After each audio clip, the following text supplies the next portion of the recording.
بسم الله الرحمن الرحيم ومن آياته أن خلق لكم من أنفسكم أزواجا لتسكنوا إليها وجعل بينكم مودة ورحمة إن في ذلك لآيات لقوم يتفكرون.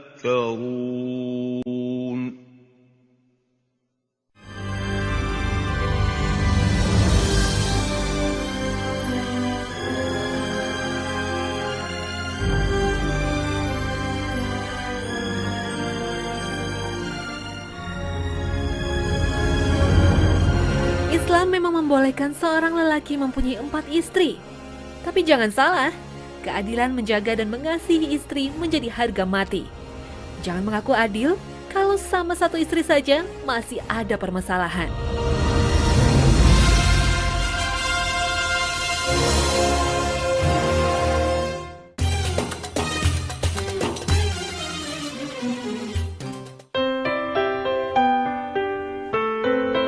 Assalamualaikum warahmatullahi wabarakatuh. Selamat pagi pemirsa Trans 7. Hasanah Ensiklopedia Islam Dunia pagi ini kembali hadir ke hadapan Anda dengan tema yang lebih mencerahkan.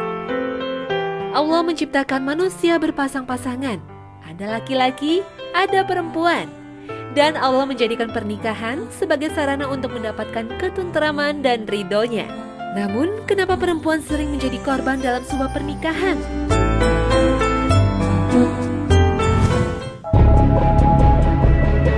Nikah siri. Model nikah ini dianggap yang menjadi pemicu penderitaan perempuan.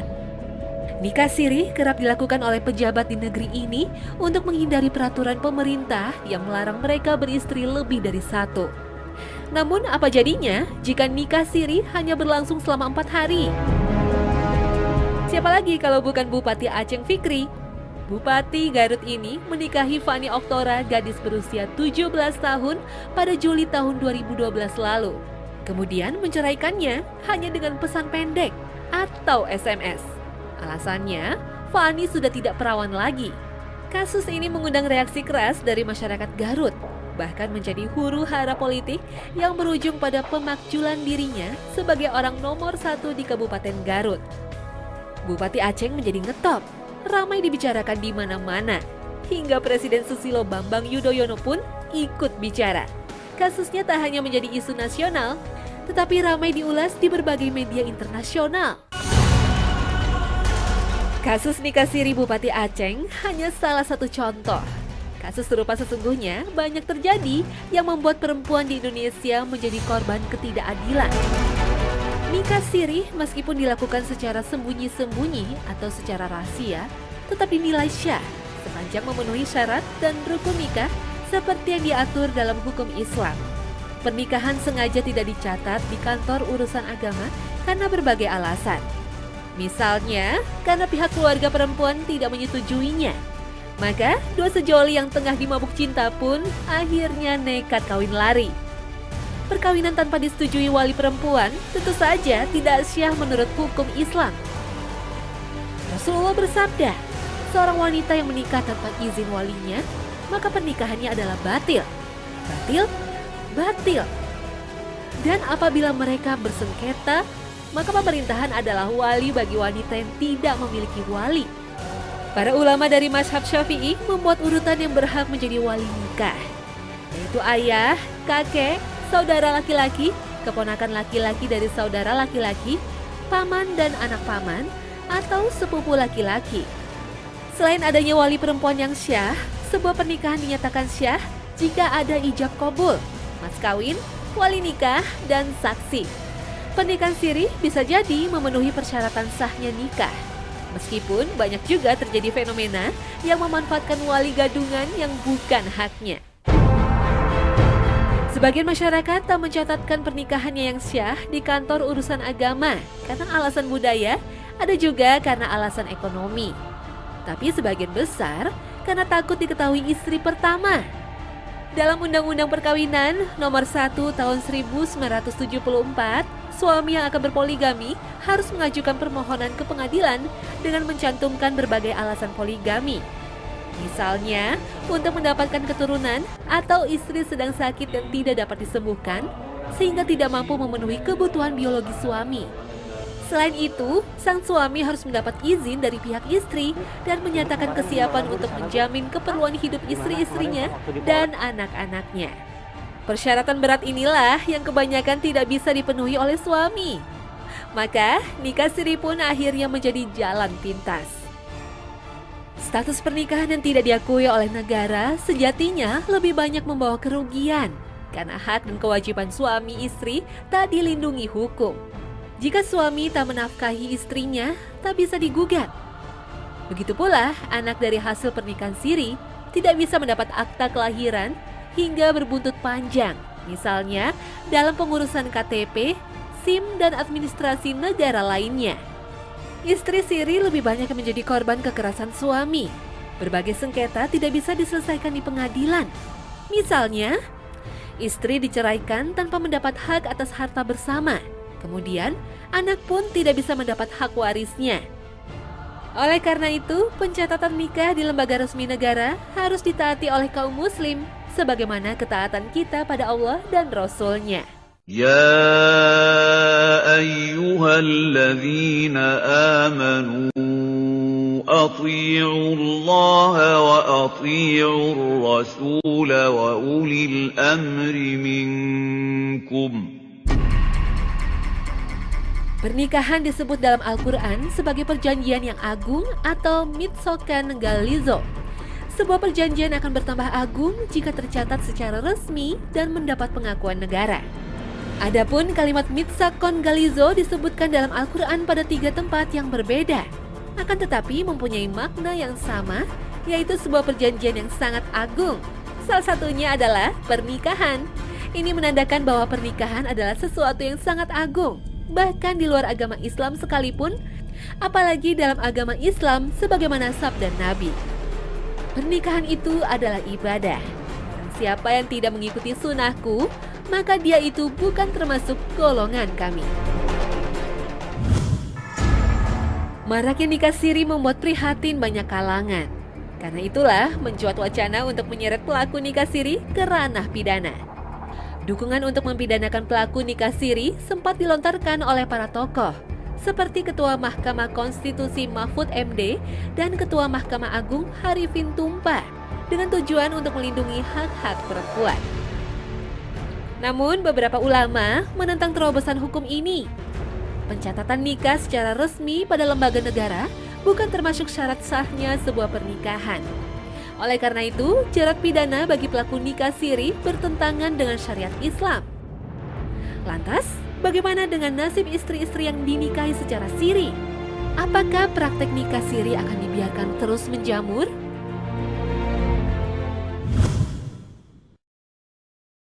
وَإِنْ خِفْتُمْ أَلَّا تُقْسِطُوا فِي الْيَتَامَى فَانكِحُوا مَا طَابَ لَكُم مِّنَ النِّسَاءِ مَثْنَىٰ وَثُلَاثَ وَرُبَاعَ فَإِنْ خِفْتُمْ أَلَّا تَعْدِلُوا فَوَاحِدَةً أَوْ مَا مَلَكَتْ أَيْمَانُكُمْ ذَلِكَ أَدْنَىٰ أَلَّا تَعُولُوا. Inilah ayat Al-Quran yang menjadi dasar hukum poligami. Berbeda dengan nikah siri yang tak dikenal dalam syariat Islam. Poligami dipraktekkan sendiri oleh Rasulullah dan para sahabatnya. Poligami dengan cara siri, apalagi tidak diketahui oleh istri pertama, menyalahi teladan yang dicontohkan oleh Rasulullah. Dalam hukum Islam tidak ada ketentuan suami harus meminta izin istri pertama ketika berpoligami. Namun, suami wajib memberitahu istri karena prinsip utama dalam poligami adalah keadilan. Jika suami khawatir dan tidak bisa berbuat adil kepada istri-istrinya, maka seperti yang ditegaskan dalam Al-Quran, lebih baik satu saja. Sebagian ulama seperti Imam Malik membolehkan seorang istri melakukan gugat cerai kepada suaminya karena berpoligami. Dan seorang istri dibolehkan meminta syarat suami tidak berpoligami dalam akad perkawinannya. Poligami adalah budaya manusia yang berusia tua. Sejak zaman kuno, para raja sudah mengenal tradisi memiliki banyak istri. Dalam perjanjian lama, Nabi Sulaiman alaihissalam memiliki 700 istri bangsawan dan 300 gundik. Sementara Nabi Ibrahim yang menjadi bapak agama Tauhid juga memiliki 2 istri, Siti Sarah dan Siti Hajar. Dari kedua istri inilah lahir generasi para nabi dari keturunan Bani Ishak dan Bani Ismail. Rasulullah SAW adalah manusia terbaik akhlaknya, dan beliau sebaik-baiknya suami dan ayah dalam perlakuan terhadap keluarganya. Rasulullah memiliki 9 istri, tapi ada juga yang meriwayatkan istri Rasulullah berjumlah 11 orang. Tapi ada yang meriwayatkan 12 istri, dan 1 istri diceraikan sebelum hidup bersama. Istri-istri Rasulullah dijuluki Ummul Mukminin atau ibunya orang-orang mukmin. Rasulullah bersikap baik, lemah lembut, dan baik pada istri-istrinya. Ketika beliau akan melakukan perjalanan, Rasulullah selalu mengundi siapa yang berhak menyertainya. Rasulullah selalu menjaga perasaan istri-istrinya yang kadang dilanda rasa cemburu. Karena itulah Rasulullah selalu berdoa, "Wahai Allah, Engkau tahu dan Engkau menyaksikan pembagian yang sama dan sesuai keadilan yang aku lakukan. Wahai Tuhan, aku tidak kuasa untuk mengawal hatiku. Jika perhatianku lebih tercurah terhadap seseorang dari istriku disebabkan oleh kelebihannya, maka maafkanlah aku." Khadijah binti Khuwailid, istri pertama Rasulullah yang setia mendampinginya saat masa-masa sulit. Tak aneh, Rasulullah selalu memujinya hingga sering membakar rasa cemburu Siti Aisyah. Saat menikah, Khadijah berumur 40 tahun.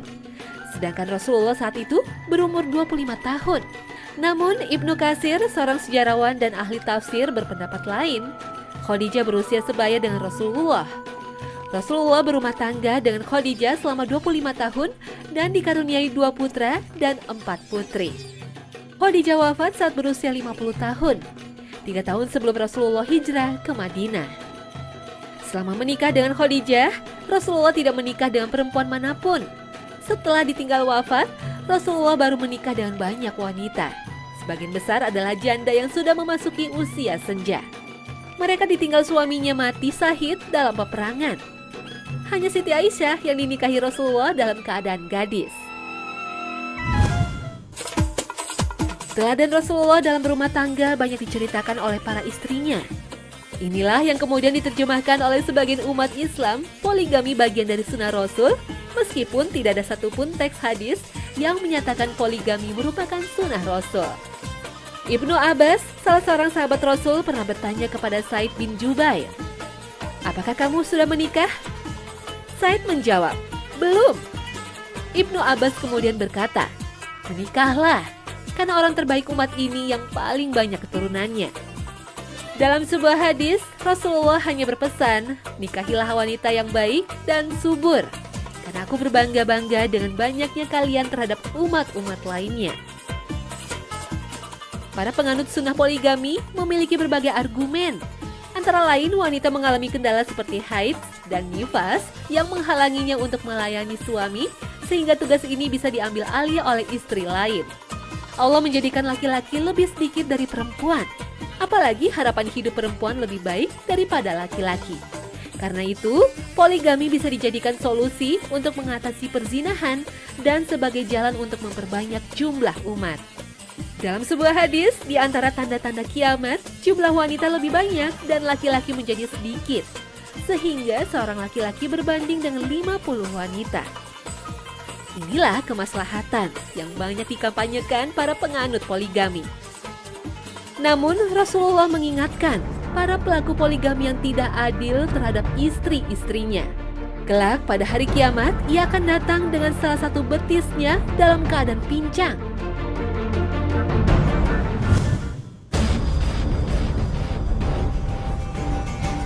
Dalam salah satu riwayat, Rasulullah pernah marah saat mendengar putrinya Fatimah akan dimadu oleh Ali bin Abi Thalib. Nabi pun langsung masuk ke masjid dan naik ke mimbar, lalu berseru, "Beberapa keluarga Bani Hashim bin Al-Mughirah meminta izin kepadaku untuk mengawinkan putri mereka dengan Ali bin Abi Thalib. Ketahuilah, aku tidak akan mengizinkan. Sekali lagi, tidak akan mengizinkan. Sungguh tidak aku izinkan, kecuali Ali bin Abi Thalib menceraikan putriku. Kupersilahkan mengawini putri mereka. Ketahuilah, putriku itu bagian dariku. Apa yang mengganggu perasaannya adalah menggangguku juga. Apa yang menyakiti hatinya adalah menyakiti hatiku juga." Inilah yang selalu menjadi dalil bagi para penentang poligami. Meski demikian, hukum poligami asalnya jais atau boleh. Rasulullah tidak melarang dan tidak mewajibkan. Al-Maraghi, seorang ahli tafsir, berpendapat poligami adalah perkara yang boleh tapi dipersulit. Hanya diperbolehkan dalam keadaan darurat. Misalnya, istri dalam keadaan mandul, suami memiliki kemampuan seks yang tinggi, sementara istri tidak mampu melayaninya. Suami memiliki harta yang banyak sehingga mampu menanggung kebutuhan semua istri dan anak-anaknya. Serta jumlah laki-laki makin sedikit, misalnya karena tewas dalam peperangan. Namun jika suami merasa tidak mampu berbuat adil, maka poligami bisa menjurus pada perbuatan haram. Allah berfirman dalam surat An-Nisa, وَلَن تَسْتَطِيعُوا أَن تَعْدِلُوا بَيْنَ النِّسَاءِ وَلَوْ حَرَصْتُمْ فَلَا تَمِيلُوا كُلَّ الْمَيْلِ فَتَذَرُوهَا كَالْمُعَلَّقَةِ وَإِن تُصْلِحُوا وَتَتَّقُوا فَإِنَّ اللَّهَ كَانَ غَفُورًا رَّحِيمًا. Poligami dibolehkan dengan syarat-syarat yang sangat ketat. Karena itulah Muhammad Abduh, seorang ulama modernis asal Mesir, mempunyai pandangan pernikahan dalam Islam itu hakikat yang monogami. Poligami dianjurkan pada masa Rasulullah seperti firman Allah dalam surat An-Nisa karena dilatari peristiwa perang Uhud.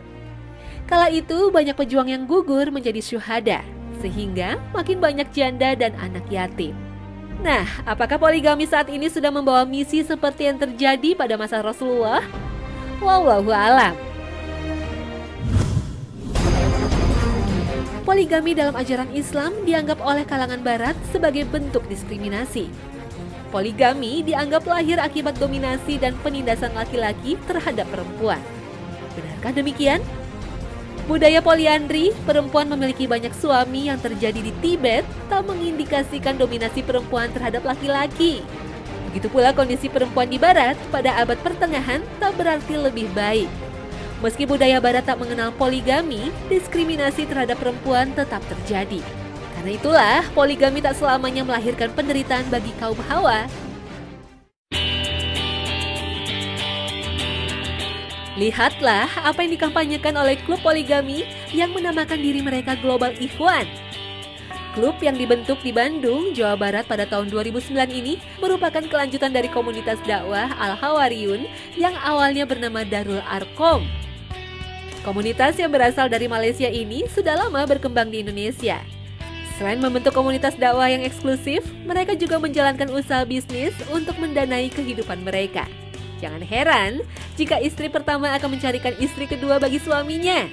Karena inilah doktrin yang mereka yakini yang bersumber dari Al-Quran dan Sunnah Rasul. Ada model pernikahan yang terjadi pada masa Rasulullah dan dilakukan oleh sebagian sahabat, tapi sudah dilarang oleh Rasulullah, yaitu nikah mut'ah. Nikah mut'ah dikenal juga dengan istilah kawin kontrak. Yang membedakan dengan nikah daim atau nikah permanen adalah masa pernikahan dibatasi oleh waktu, tidak perlu ada wali, tidak ada kewajiban nafkah, dan tidak ada hak pewarisan. Model nikah ini pernah berlangsung pada masa Rasulullah sebagaimana diabadikan dalam surat An-Nisa. وَالْمُحْصَنَاتُ مِنَ النِّسَاءِ إِلَّا مَا مَلَكَتْ أَيْمَانُكُمْ. Ayat inilah yang dijadikan pegangan oleh kaum Syiah. Sementara para ulama Ahlus Sunnah wal Jamaah sepakat mengharamkan nikah mut'ah. Rasulullah pernah berpidato di antara pintu Ka'bah dan Hijr Ismail. Wahai sekalian manusia, aku pernah mengizinkan kepada kalian untuk melakukan nikah mut'ah. Maka sekarang, siapa yang memiliki istri dengan cara nikah mut'ah, haruslah ia menceraikannya. Dan segala sesuatu yang telah kalian berikan kepadanya, janganlah kalian ambil lagi. Karena Allah Azza wa Jalla telah mengharamkan nikah mut'ah sampai hari kiamat. Pengharaman nikah mut'ah ini terjadi setelah penaklukan kota Mekah. Namun kaum Syiah memiliki versi sendiri. Hadis pelarangan nikah mut'ah ditolak kesahihannya karena pelarangan nikah mut'ah justru dilakukan oleh Khalifah Umar bin Khattab yang tidak diakui oleh kaum Syiah.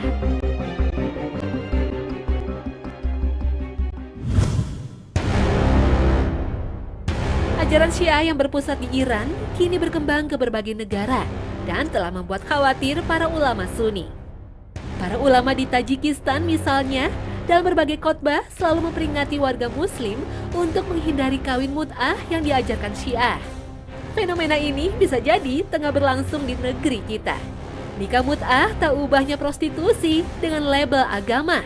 Yayasan Astan Quds Al-Ridawi, sebuah yayasan wakaf di Khurasan, Iran, sengaja mendatangkan para gadis antara 12 tahun hingga 35 tahun untuk menjalani profesi sebagai wanita yang siap mut'ah seiring dengan makin berkembang para turis yang datang ke kota Mashhad. Seperti yang dilaporkan situs berita Muslim Daily, Yayasan Astan melangsungkan pernikahan mut'ah di dekat makam Imam Al-Ridho untuk menciptakan iklim spiritual bagi para peziarah. Para gadis Iran ini dikontrak Yayasan Astan untuk siap menjalani profesi ini selama 2 tahun. Dalam setiap akad mut'ah, mereka akan dibayar setiap 5 jam sebesar 50.000 tuman atau $50 Amerika. Paling lama, para gadis ini akan menjalani kontrak mut'ah selama 10 hari dengan bayaran $300. Bagi perempuan yang masih gadis dan baru pertama kali melakukan nikah mut'ah, akan mendapat bayaran lebih sebesar $150 Amerika sebagai kompensasi hilangnya keperawanan. Nauzubillah min zalik.